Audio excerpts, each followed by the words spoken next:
flags have been removed from the properties of many Unitarian Universalist fellowships and congregations, and not just once, but repeatedly.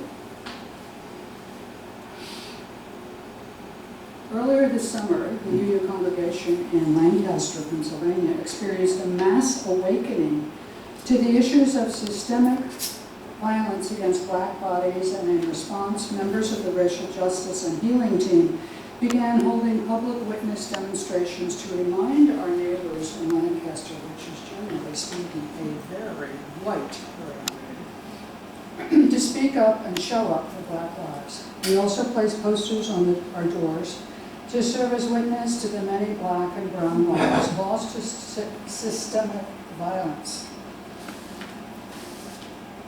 The simple fact is that all lives will not matter in practice in our community and country until black lives matter to everyone and every aspect of our society. So it is our task as Unitarian Universalists to serve as both a bold voice for justice and inclusion, as well as a beloved community in the making. This means we must work as a community to identify and address the ways that structural racism lives amongst us, and we must root it out. This will require a commitment to ongoing actions like our public witness. It also requires a willingness to engage in learning and difficult discussions, and they have been very difficult for many people. Furthermore, it requires being willing to use our voices in our communities to provide bold statements that can serve as a reminder to the world, not as it is, but as our faith tells us it could be.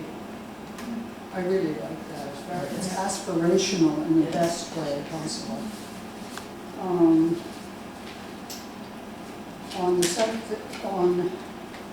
the UU Worship website, there's a lovely dedication about rainbow flags, so I thought I would read this one. It's by a man named Alex Swift, who is a member of the Unitarian Universalist congregation.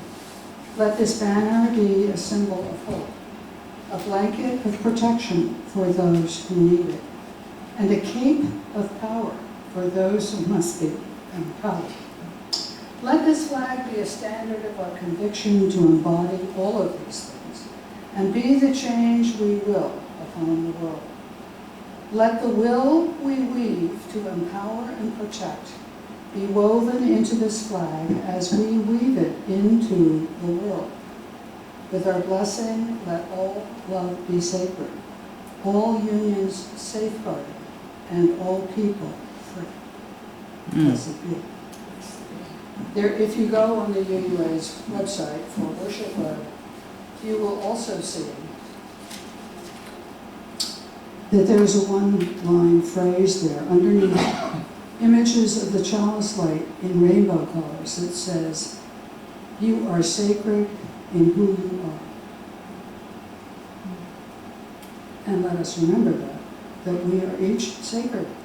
And it is a challenge for us to honor that in other people. Our first principle tells us to. And yet we often go about our days just sort of, we have that in the background of our head. It's not in front of us when we're meeting with other people. You are sacred as you are. And in these places, you are safe. Okay.